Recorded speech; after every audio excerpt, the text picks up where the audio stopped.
അലൈക്കും വറഹ്മത്തുള്ളാഹി വബറകാതുഹു. നമ്മളിന്ന് പാദവാർഷിക പരീക്ഷ മോഡൽ പേപ്പറാണ് നോക്കുന്നത്. 3-ലെ അഖീദയിൽ നിന്നും തിരഞ്ഞെടുത്ത കുറച്ച് മോഡൽ ചോദ്യങ്ങൾ നമുക്ക് പരിചയപ്പെടാം. സിലബസ് മാറിയതുകൊണ്ട് പേപ്പറൊന്നും വേറെ ഇല്ല. അപ്പോൾ ഏത് രൂപത്തിലാണ് പരീക്ഷ വരിക എന്നതിൻ്റെ ഒരു മോഡലാണ്. അപ്പോൾ നിങ്ങൾ ആദ്യമായിട്ടാണ് ഈ വീഡിയോ കാണുന്നതെങ്കിൽ താഴെ കാണുന്ന സബ്സ്ക്രൈബ് ബട്ടൺ ക്ലിക്ക് ചെയ്യുക. അതുപോലെ തന്നെ ഇതുപോലുള്ള മറ്റു വീഡിയോകൾക്കായിട്ട് നിങ്ങൾ തന്നെ ഈ വീഡിയോ മറ്റുള്ളവർക്ക് ഷെയർ ചെയ്ത് കൊടുക്കുക. അതുപോലെ ഈ വീഡിയോയ്ക്ക് ഒരു ലൈക്ക് ചെയ്യുക. അതുപോലെ നമുക്ക് 3-ാം ക്ലാസ്സിലെ ഓരോ വിഷയത്തിൽ നിന്നും തിരഞ്ഞെടുത്ത ക്വിസ് ഉണ്ട്. അത് ഇതുവരെയായിട്ടും ചെയ്യാത്തവരുണ്ടെങ്കിൽ madrasa.guide എന്ന് ഗൂഗിളിൽ സെർച്ച് ചെയ്ത ശേഷം ഫസ്റ്റ് കാണുന്ന പച്ച നിറത്തിലുള്ള ഐക്കണിലുള്ള വെബ്സൈറ്റാണ് നമ്മുടെ വെബ്സൈറ്റ്.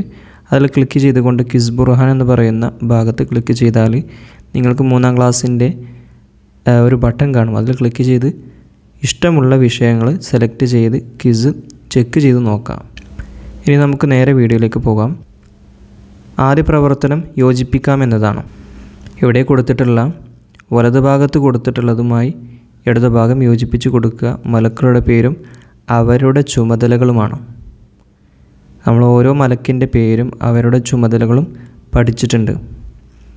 അപ്പോൾ എന്ത് ചെയ്യുക, നമുക്കൊന്ന് ചേർത്ത് കൊടുക്കാം. സ്വർഗം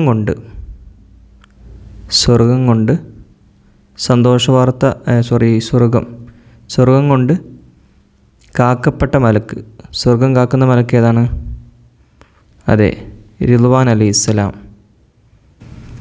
രണ്ടാമത്തത് ഖബറിൽ വെച്ച് ചോദ്യം ചെയ്യുന്ന മലക്ക്. 2 മലക്കുകളുണ്ട്.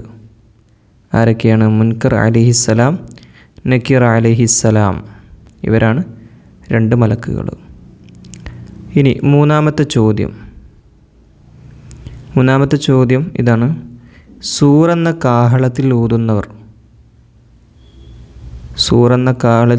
ഊതാൻ ചുമതലപ്പെട്ട മലക്ക് മുകളിൽ കാണാം. ഇസ്രാഫീൽ അലൈഹിസ്സലാം ഈ മലക്കാണ്. ഇനി അടുത്തത് നന്മ തിന്മ എഴുതൽ. അത് ഏത് മലക്കിൻ്റെ ചുമതലയാണ്? അത് റഖീബ് അലൈഹിസ്സലാം, അതീദ് അലൈഹിസ്സലാം. ഈ 2 മലക്കുകളുടെ ചുമതലയാണ് നന്മ തിന്മ എഴുതുക എന്നത്. നമ്മളൊന്ന് വിട്ടുപോയിട്ടുണ്ട്. റൂഹുകളെ പിടിക്കുന്ന മലക്കാണ് അസ്രായിൽ അലൈഹിസ്സലാം. ഓക്കെ. അവസാനത്തത് നരകം കാക്കൽ. ഏത് മലക്കാണ് നരകം കാക്കുന്നത്? മാലിക് അലൈഹിസ്സലാമാണ് നരകം കാക്കുന്ന മലക്ക്.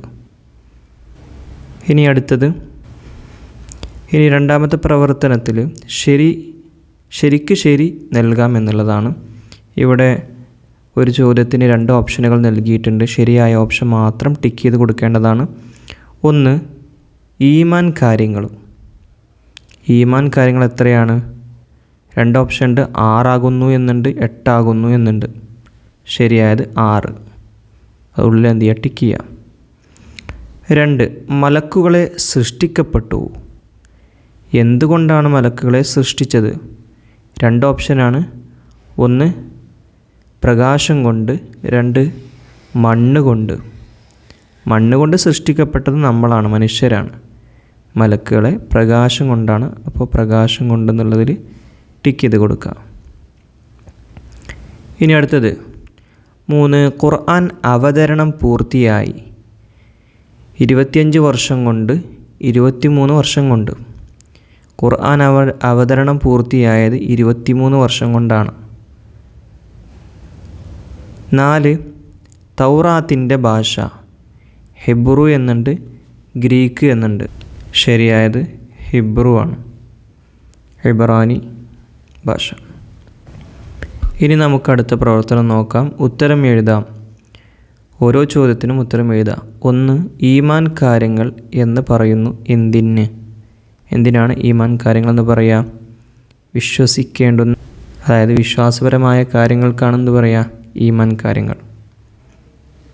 വിശ്വാസപരമായ കാര്യങ്ങൾക്ക് ഈമാൻ കാര്യങ്ങൾ എന്ന് പറയുന്നു. എഴുതി കൊടുക്കുക. 2 ഇഹപര വിജയത്തിന് അനിവാര്യമാണ് എന്ത്? ഇഹപര വിജയം ലഭിക്കണമെങ്കിൽ അനിവാര്യമായത് എന്താണ്?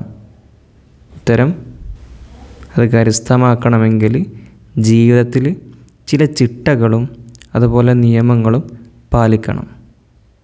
ചില നിയമങ്ങളും ചിട്ടകളും പാലിക്കണം. ഇനി മൂന്നാമത്തെ ചോദ്യം, ഖുർആൻ മാർഗനിർദ്ദേശമാണ് ആർക്ക്? ഖുർആൻ മാർഗനിർദ്ദേശമാണ് ആർക്ക്? അതിൻ്റെ ഉത്തരം, ലോകാവസാനം വരെയുള്ള മുഴുവൻ ജനതക്കും. ലോകാവസാനം വരെയുള്ള മുഴുവൻ ജനതക്കും മാർഗനിർദ്ദേശമാണ്. ചോദ്യം 4, മലക്കുകളുടെ വിശേഷണങ്ങളിൽ നിന്ന് 2 എഴുതാം. മലക്കുകളുടെ വിശേഷങ്ങൾ കുറേ നമ്മൾ എന്ത് ചെയ്യുന്നത് പാഠഭാഗത്ത് പഠിക്കുന്നുണ്ട്. ചിലപ്പോൾ അത് ഈ 2 ഉദാഹരണമൊക്കെ വീതം എന്ത് ചെയ്യും, ചിലപ്പോൾ പരീക്ഷയിൽ ചോദിക്കും. അപ്പോൾ അതുകൊണ്ടെല്ലാം പഠിച്ചു വെക്കുക. എന്താണെന്ന് പറയാം, അവർ സ്ത്രീകളോ പുരുഷന്മാരോ അല്ല, അതൊരു വിശേഷണമാണ്. അതുപോലെ അവർക്ക് ഉറക്കമോ മറവിയോ ഇല്ല. ഇനി അതല്ലെങ്കിൽ വേറെ നിങ്ങൾക്ക് എഴുതാം, അവർക്കെന്തില്ല, അന്നപാനീയങ്ങൾ ആവശ്യമില്ല. ഇനി അതും അല്ലെങ്കിൽ ക്ഷീണമോ മടിയോ അവർക്കില്ല. ഇതിലേതെങ്കിലും എഴുതാം.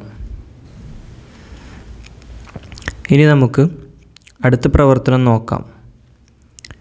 വ്യക്തമാക്കാം എന്നുള്ളതാണ്. 1, അള്ളാഹു ഇറക്കിയ കിതാബുകൾ എത്ര?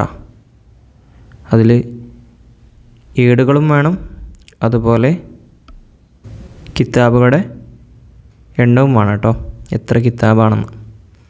2 എഴുതണം. 1, 4 കിതാബുകളാണ് ഇറക്കിയത്. പിന്നെയോ ഏടുകൾ 100 ഏടുകളും. അപ്പോൾ 4 കിതാബുകളും 100 ഏടുകളുമാണ് അള്ളാഹു ഇറക്കിയത്. ഇനി രണ്ടാമത്തെ ചോദ്യം നോക്കാം. ചോദ്യം 2, സബൂർ ഇറക്കപ്പെട്ട നബി ആരാകുന്നു? ഏത് നബിക്കാണ് സബൂർ എന്ന ഗ്രന്ഥം ഇറക്കിയത്? അത് ദാവൂദ് നബിക്കാണ്. അവിടെ എഴുതി കൊടുക്കുക, ദാവൂദ് നബി. 3, ഈമാൻ കാര്യങ്ങളിൽ രണ്ടാമത്തേത്? ഈമാൻ കാര്യങ്ങളിൽ രണ്ടാമത്തേത് ഏതാണ്?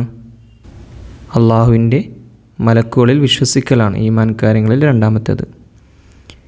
ഇനി 4ാമത്തെ ചോദ്യം, അള്ളാഹുവിൻ്റെ വിശേഷണങ്ങളിൽ നിന്ന് 1. അള്ളാഹുവിൻ്റെ വിശേഷണം കുറേ പറയുന്നുണ്ട്. അവൻ ഒരുവനാണ്, അള്ളാഹുവിന് കൂട്ടുകാരില്ല 2. അതുപോലെ 3ാമത്തേത് ആദ്യവും അവസാനവും ഇല്ലാത്തവനാണ് അള്ളാഹു. അതുപോലെ തന്നെ ഒന്നിനെയും ആശ്രയിക്കാത്തവനാണ് അള്ളാഹു, അത് മറ്റൊന്ന്. പിന്നെ അതുപോലെ എല്ലാം അറിയും കേൾക്കും കാണുകയും ചെയ്യുന്നവനാണ് അള്ളാഹു. ഇനി അടുത്ത പ്രവർത്തനമാണ് പൂരിപ്പിക്കാം എന്നുള്ള പ്രവർത്തനം. അതിൽ 1ാമത്തേത് ഈമാനുന ഡാഷ്, ഈമാനുന ബില്ലാഹി വൽ മലായിക്കത വൽ കുതുബി ഡാഷ് തഹ്ലുക. അവിടെ വൽ കുതുബി വർ റസുലി വയൗമി തഹ്ലുക. പിന്നെ അവസാനത്തേതിൽ 2ാമത്തെ പൂരിപ്പിക്കാനുള്ളത് നോക്കിക്കോളിയും. ഇന്നാ നഹനു ഡാഷ്. ഇത് നമ്മുടെ ഫുർഖാനുൽ അളീം എന്നുള്ള പാഠമുണ്ടല്ലോ, ഖുർആനുമായി ബന്ധപ്പെട്ട പാഠം. അതിലുള്ള അള്ളാഹു പറഞ്ഞ, ഖുർആനിലൂടെ പറഞ്ഞ ഒരു ആയത്താണ് ഇവിടെ കൊടുത്തിട്ടുള്ളത്. ഇത് നിർബന്ധമായും പഠിക്കണം, അതിൻ്റെ അർത്ഥം പഠിക്കണം കേട്ടോ. ഇന്നാ നഹനു നസ്സൽന ദിക്റ വ ഇന്നാ ലഹു ലഹാഫിളൂൻ.